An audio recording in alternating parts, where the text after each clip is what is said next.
दिन भर में कोई एक काम ऐसा ज़रूर करना चाहिए जिससे रात को सोते समय गर्व महसूस हो। कभी कभी हम बिना मतलब की चीज़ों में ना बहस में लग जाते हैं, तो उससे क्या होता है कि हमारा पूरा टाइम वेस्ट होता है, पूरा माइंड डिस्टर्ब होता है।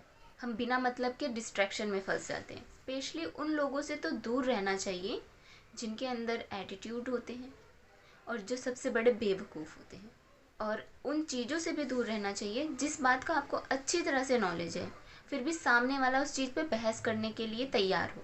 और सफाई देने वाले लोगों के साथ तो होना ही नहीं चाहिए, क्योंकि उनके पास तो हमेशा रेडीमेड चीज़ें तैयार होती हैं, रेडीमेड बातें। तो चलिए स्टार्ट करते हैं हम आज एक छोटी सी स्टोरी के साथ। नमस्कार दोस्तों, मैं पूजा एक बार फिर से स्वागत करती हूँ आप सभी का मेरे यूट्यूब चैनल में। एक बार दो आदमी होते हैं और दोनों आदमी किसी जंगल से जा रहे होते हैं। तो जंगल में थोड़ी ग्रीनरी होती है।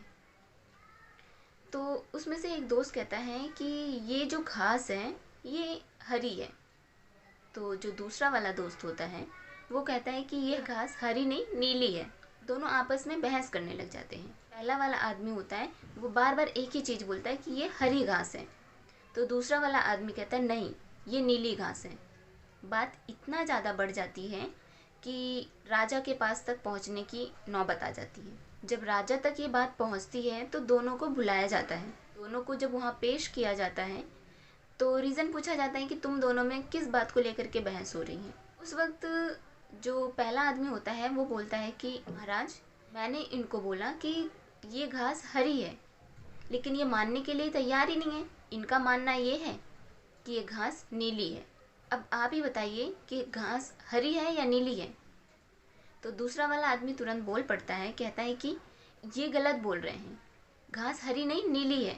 मैं इनकी बात पे कैसे विश्वास करूँ, मैं इनकी बात पे क्यों विश्वास करूँ, ये झूठ बोल रहे हैं और ये लोगों में गलत चीज़ें फैला रहे हैं।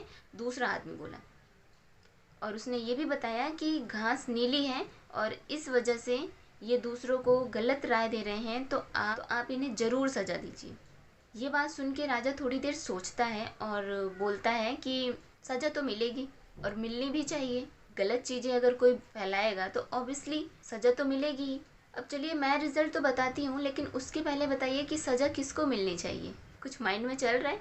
सबके माइंड में यही चल रहा होगा कि सज़ा मिली होगी दूसरे वाले को, जिसने बोला था कि घास नीली है। लेकिन यहाँ क्या, यहाँ तो कुछ उल्टा ही हो गया। राजा सज़ा जो देता है वो पहले वाले को देता है, जिसने बोला था कि घास हरी है। सारे लोग बड़े कंफ्यूज हो जाते हैं कि मतलब उसको क्यों सज़ा दी जा रही है, घास तो ऑब्वियसली हरी ही होती है। और जब उसको वो सज़ा देता है और सज़ा देते वक्त बोलता है कि आपको 6 महीने किसी से बात नहीं करनी है, बिना बोले अपना काम करना है। जब ये सज़ा सुनता है तो दूसरा आदमी खुश हो जाता है और खुशी खुशी वहाँ से चला जाता है। वहाँ पे बैठे सभी मंत्रीगण एंड जो भी लोग होते हैं वो सारे लोग राजा को बड़े आश्चर्यजनक देखते हैं और वो आदमी भी बहुत कंफ्यूज हो जाता है कि मुझे क्यों सज़ा मिली, सज़ा तो उसे मिलनी चाहिए थी। अब आते हैं मुद्दे पे। फिर राजा बोलता है कि तुम्हें सज़ा इसलिए मिली कि ये यूनिवर्सल ट्रूथ है, पूरी दुनिया जानती है कि घास हरी होती है। ऐसा दुनिया में कौन इंसान होगा जिसे नहीं पता होगी कि घास हरी है। उसके बावजूद तुम एक मूर्ख व्यक्ति से बहस करने में लग गए।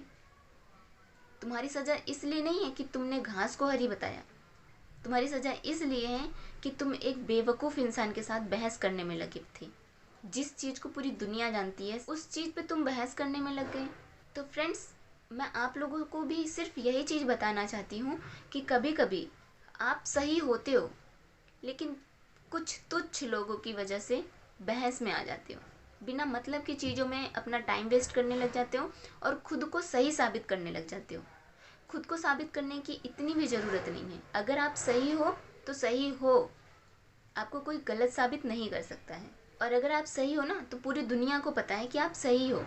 वो बहस भी जो कर रहा है ना उसे भी पता है कि आप सही हो, लेकिन उसके पास इतना टाइम है कि वो तुम्हारे साथ टाइम वेस्ट कर रहा है। लेकिन तुम्हारे पास इतना टाइम नहीं होना चाहिए कि तुम उसके साथ अपना सर मारो।